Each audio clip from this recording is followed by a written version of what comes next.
Today, I'm joined by two leaders from Hagedon Communications, an organization that's become a cornerstone of local journalism across the Northwest. I've got Clint Schroeder, the president and executive publisher of Hagedon Newspapers and Media Group, and Bill Buley is the assistant managing editor and interim editor of the Coeur d'Alene Press. Full disclosure, Hagedon Media and the Coeur d'Alene Press are old customers of mine back in my consulting days. So I first want to welcome Clint. Thank you so much for joining us today, sir. My pleasure. Thank you for having us. One of the most beautiful parts of the world and near and dear to me. Bill, I haven't met you personally, but it's an honor to have you on board as well. Thank you. In an era when national outlets often arrive late to local stories, these two have guided their newsroom through one of the most difficult chapters in their community's history. When tragedy struck in Coeur d'Alene, with the deadly ambush of firefighters, their team didn't just cover the breaking news. They stepped forward to help their readers process grief and find purpose. After this short break, we'll hear why they believe a newspaper's role goes far beyond headlines and how they approach the responsibility of leading their community through crisis. Everybody stick around. We'll be right back. This episode of E&P Reports is sponsored by Elite Insights, the trusted partner behind some of the most successful Best Of campaigns in local media today.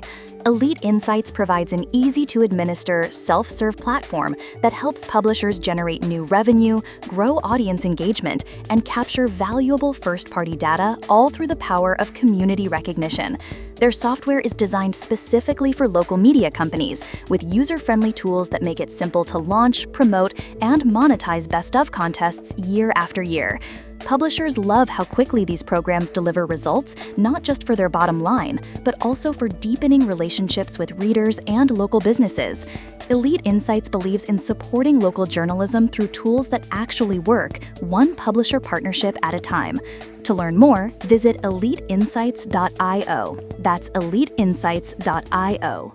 All right, for both of you, and I don't know which one wants to take this first.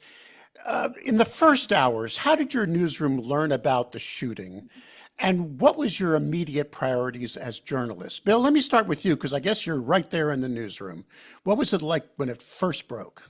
Well, when it first broke, I was actually over in Spokane watching my son-in-law at Hoop Fest and just leaving. And I got a notice on the phone, somebody just asking me, hey, what's going on at Canfield?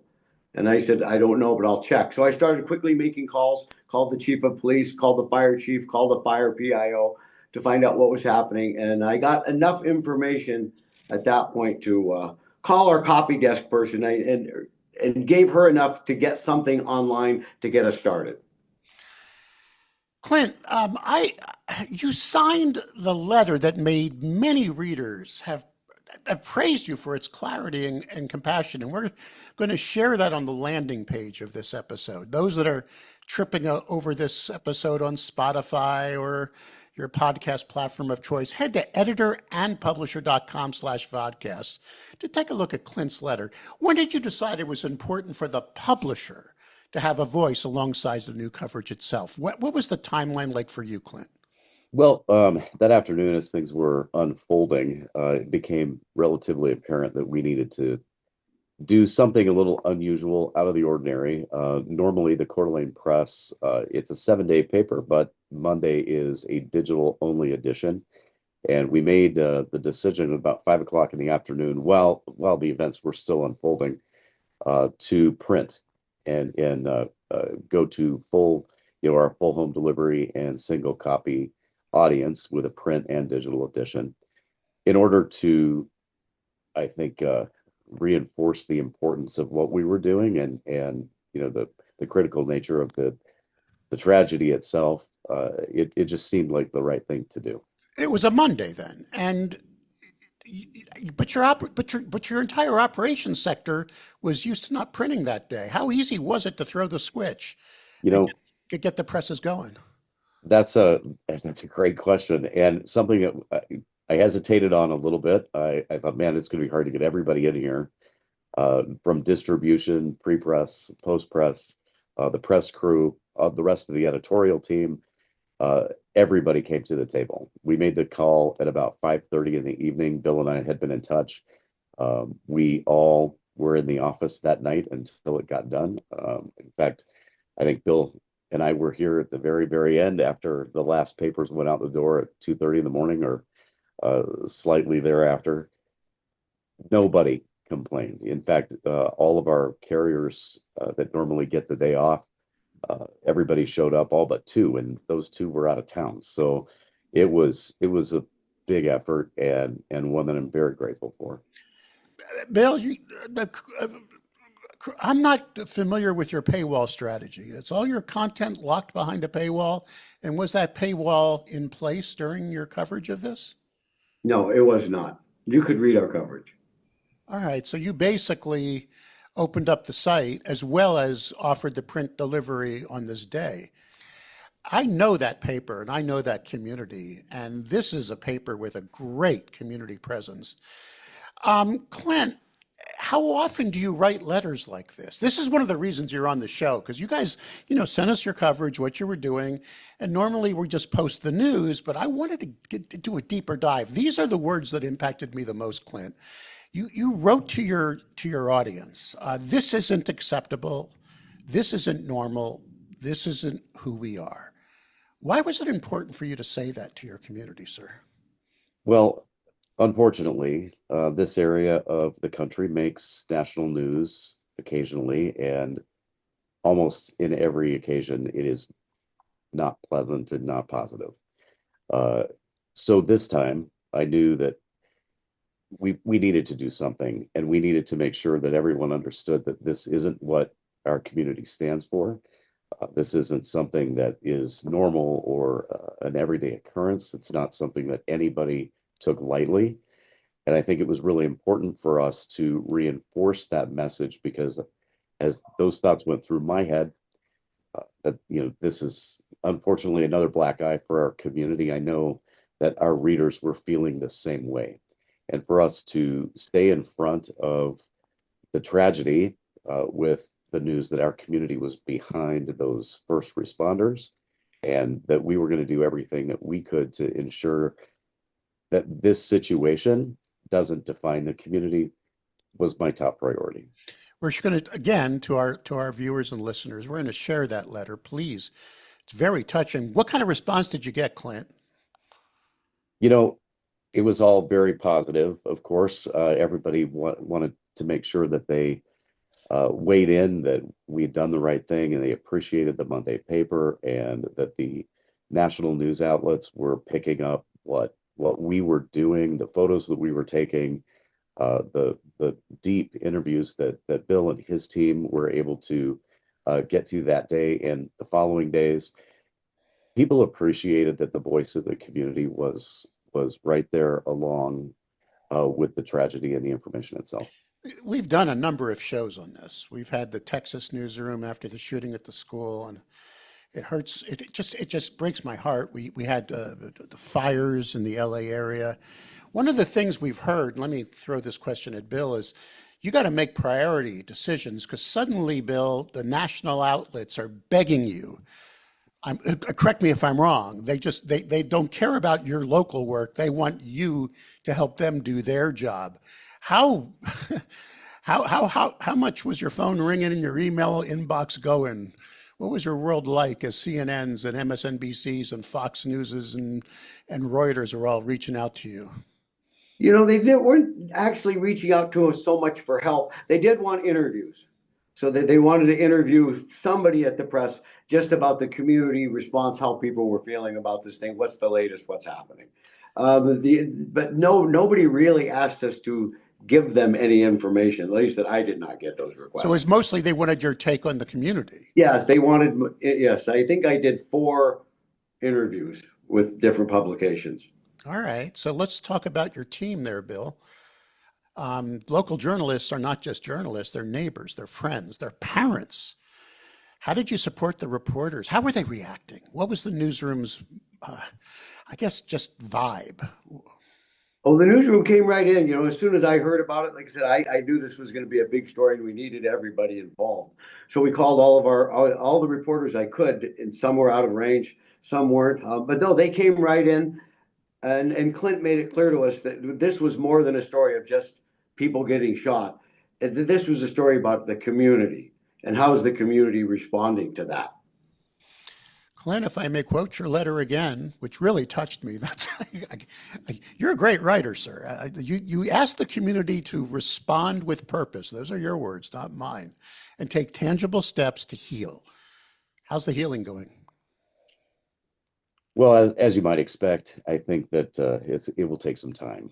Here in the community, it's top of mind to almost everyone that you speak with, and coincidentally, Friday being the 4th of July, our annual 4th of July parade was 106 entries long. I think it was 2 hours and 20 minutes of watching people drive by, and the patriotism and just the coming together as a community That's a big parade for a pretty small town. it was huge.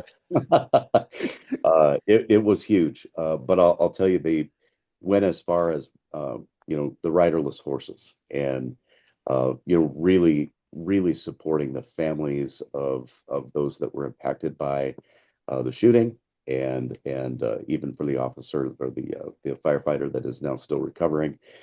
The support's just really been unbelievable, outstanding, in fact. We are in a very polarized world, which stretches across our country, regardless of which county you're in. Bill, I mean, you've got to frame a story out of truth and reporting.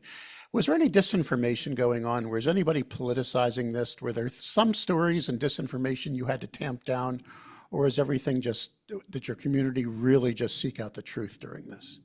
Yeah, I did not hear a lot of rumors or misinformation going around. We were able to pretty much get the story, from the folks that were out there on the ground. I thought the sheriff's office did pretty good giving us information. The firefighters were actually pretty good about answering our phone calls. Right in the middle of this thing, I called the Coeur d'Alene police chief. It was just started. He actually picked up his phone. I didn't think he would, but he did. He told me what he could. Oh. You've always had I just know that paper. It was one of my clients for years, and that community and that tie there. Clint, I'm going to take you up to 30,000 feet if I can. You wrote that this moment underscores why local newspapers matter. What do you hope the hundreds and hundreds of other publishers who are listening to you today, and editors as well, take away from this experience covering this tragedy? What message do you hope that resonates about our mission and our industry? Our content, especially those of us who are fortunate enough to be in markets that are still really embrace our products, our content is the only thing that we have that's uniquely ours. And it's the only thing I think that we have that's worth protecting. And for this reason,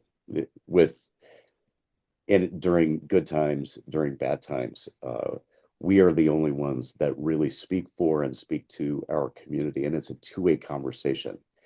The more they want, the more we should deliver. And this is a really great example of that. We were a voice of reason and calm and fact.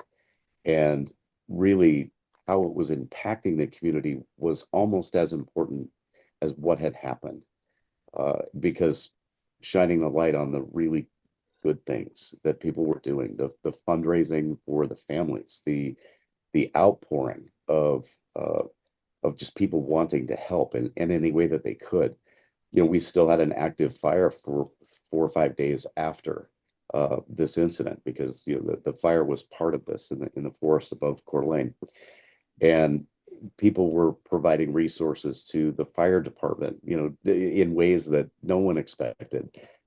Just really shining a light on the fact that we take care of each other, we're here for each other, and the local media is really trying to make sense out of it and make sure people are aware that this isn't, necessarily what we were about, but here, this is who we are, and it's critical. Let me stay with you, Clint, on this question.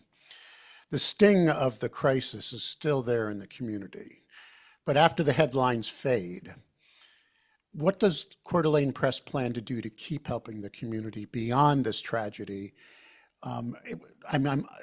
Any thoughts? It's a great question. We have no option but to continue investing in our content departments, our content producers across our entire company. This is almost more of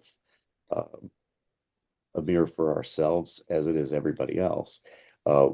This is what matters. And I believe that as long as we stay as relevant and micro local as possible, we will continue to grow. And growth being even just being invited into, someone's home in the morning, over a cup of coffee, because now they see that this truly is a reflection of our community, what we do every day.